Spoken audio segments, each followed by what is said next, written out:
Imagine the Roman Empire, lasting for 1,000 years. Back in the 11th century, its capital, Constantinople, was the biggest city in all of Europe. Inside its grand walls lived the Roman Emperor, following in the footsteps of famous rulers like Augustus and Constantine the Great. But here's the thing. To protect his throne, the emperor relied on warriors from the faraway frozen north, Vikings. They were called Varangians. The Varangian Guard started in the year 988 AD, thanks to Emperor Basil II. Basil needed soldiers he could trust because his own generals weren't so reliable. They kept trying to kick him off the throne. The solution came from a surprising place, Vladimir the Great, the Prince of Kiev. Now, Vladimir was a Viking warlord who had recently decided to become a Christian. To show he was a good ally, he sent Basil 6,000 warriors. And guess what? These tough warriors became the very first Varangians. Basil was really impressed by how strong and fierce the Varangians were in battle. He made them his own personal bodyguards, like the protectors of the emperor and his whole family. But the Varangian Guard wasn't just about being tough warriors. They were the most trusted guys in the whole empire. Only Varangians were allowed inside the emperor's private rooms. They say that Empress Zoe, who ruled Byzantium in the early 11th century, had some of her boyfriends from the Guard. The Guard's biggest job was to protect the emperor during wars. They'd fight close together, using these scary axes called Dane axes. These axes were so big and strong, they could cut a person in half with one swing. Everyone knew how loyal the Varangians were. They were totally devoted to the emperor and would die for him without a second thought.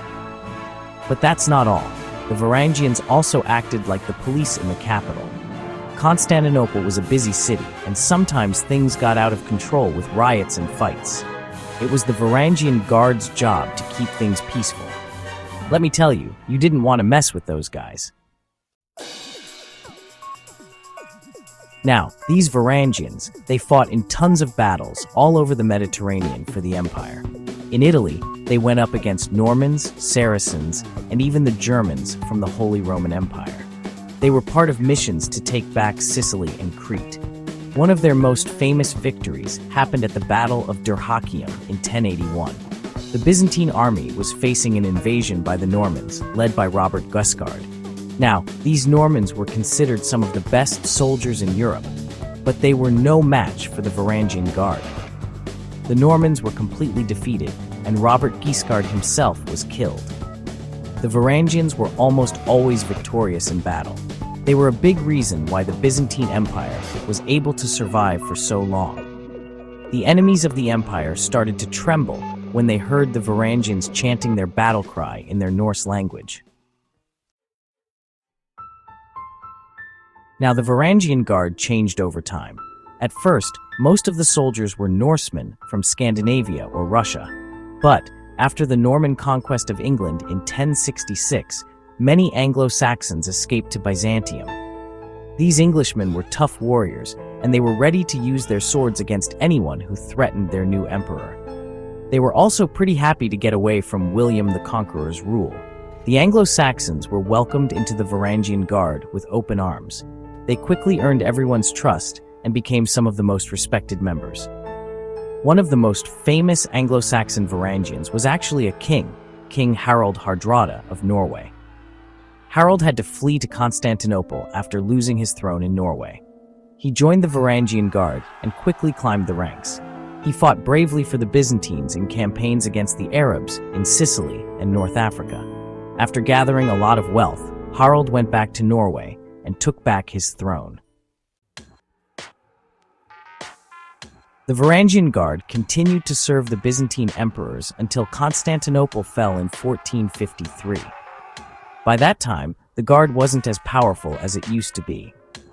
Constantinople had seen a lot of political problems and decline, which had weakened the Guard. But you know what? The Varangian Guard was more than just a blip in history. For over 200 years, they were one of the most important military forces in all of Europe.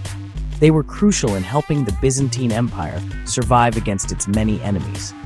The Varangians also showed how diverse and interesting the Byzantine Empire was. The empire was like a big melting pot of different cultures and people, and the Varangian Guard was a perfect example of that. Sadly, not many people today remember the Varangian Guard, but their story reminds us that history can be full of surprises and way more fascinating than we might think. Like and subscribe to EMGO TH Story Warfare for more stories.